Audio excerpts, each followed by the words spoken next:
Do the rich people cringe and say, don't tell them that, Robert? Yes. Don't tell people what you know. Right. Keep them poor. So my father was the head of education, PhD, all that stuff. I go home and ask him, said, why don't we learn about money in school? And he looked at me and says, because the government doesn't let us teach that subject. The government tells us what we can teach and what we can't teach. And I thought that was strange. And I said, but aren't we going to school to learn about money? He says, no, your job is to get a job. I said, but you get a job to earn money. He goes, no, you're supposed to just get a job. I went, no. Isn't the purpose of a job to earn money? He goes, you're correct. I said, so why don't I just learn about money? I can skip the job part, And he got flustered and he said, if you want to learn about money, why don't you ask your best friend's father about money? And I said, why? That's Mike. So why ask him? He says, because Mike's father is an entrepreneur. And I said, what are you? He says, I'm an employee. I'm a government employee. And I went, oh, what's the difference? He says, the difference is an entrepreneur must know about money, or they're no longer entrepreneurs. And he says an employee doesn't have to know anything about money because the government will take care of them, the company will take care of them.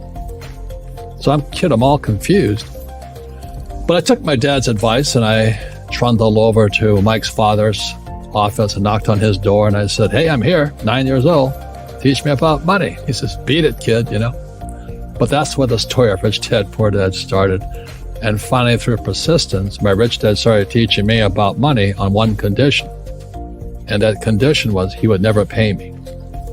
He says, the moment I pay you, you think like an employee. He says, that's the trap. Entrepreneurs work for free. And now I'm 9 years old, my head's cracking in half. He says, you never want a paycheck. You understand that, kid? I said, okay, I got it.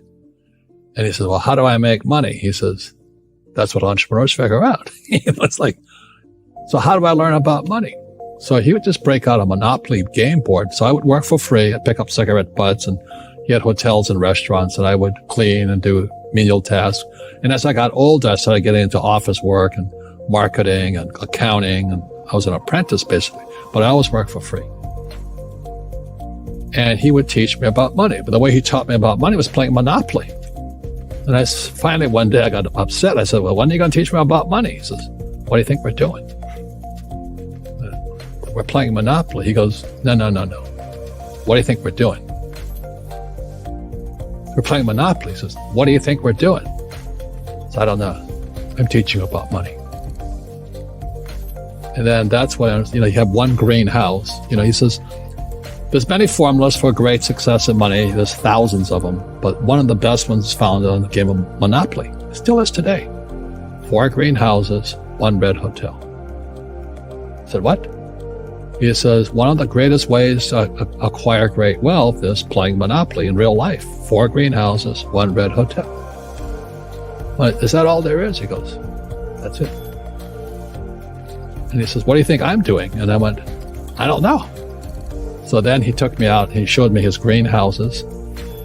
And 10 years later, when I was 19, I was now in school in New York.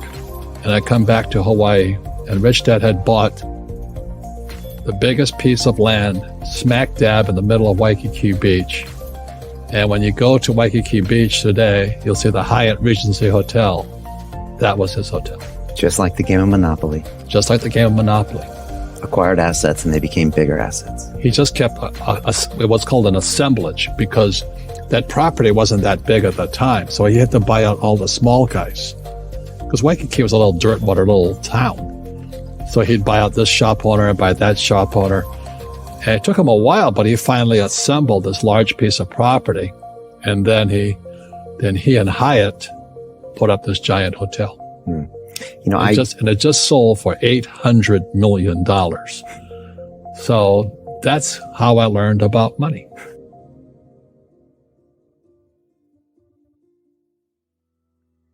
I've had financial crashes. I've had people stab me in the back, but they're all good because I grow from it. That's spirituality.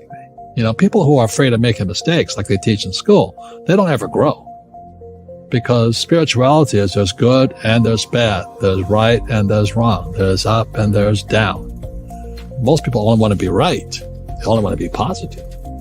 Well, you can't have that. That's not reality. Well, I wasn't poor by most people's standards, but I came from a family with a poor attitude, if you know what I mean. Because rich, poor, middle class, poverty starts with a fundamental attitude. Poverty is passed on.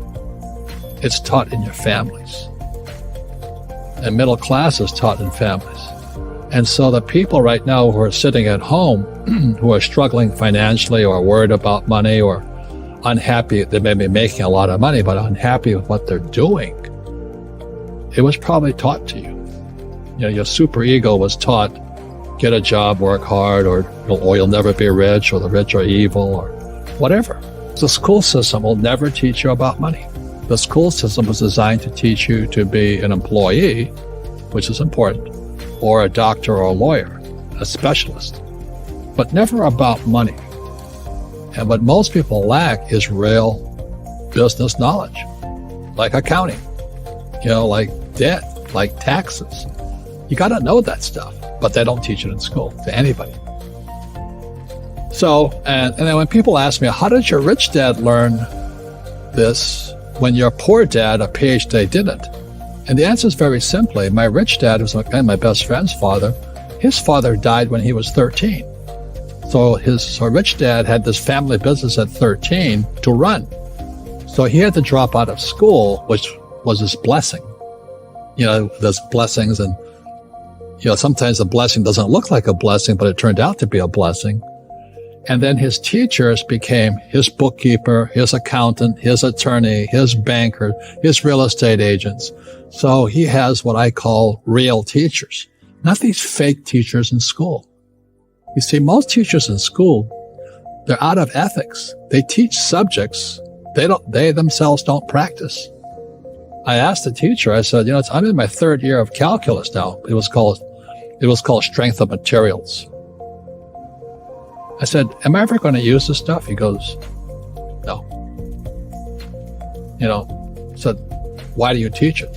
He says, because I get paid. I said, do you ever use it? He goes, no. And that's why, you have to, in life, one of the things I suggest to people, you got to find a real teacher versus a fake teacher. And a fake teacher is somebody who doesn't do what they teach. And a real teacher is doing what they teach every day. So my accountants, my attorneys, they're in it every single day. That's how I learn, because every day I'm solving problems in my business. So I have accountants and attorneys and bankers and all these people on speed dial because I'm solving problems with my team. I see you giving this knowledge out, and yeah. Do the rich people cringe and say, don't tell them that, Rob? Yes. Don't tell people what you know. Right. Keep them poor. But, unfortunately, the poor, as was in the Bible, I'm not real religious, the poor will always be amongst us because it starts up here. Right. It's that fear mentality. It's in their words, and the words become flesh. Again, I'm not really religious. I flunked out of Sunday school also. But when they say I can't afford it or I can't do that, they go down. They become what they say. My PhD dad, he says, what do you think I am, made of money? I can't afford that. And my rich dad would say, that's why he's poor. Poor people say, I can't afford it, I can't do that, I don't have time. Because this is an escape.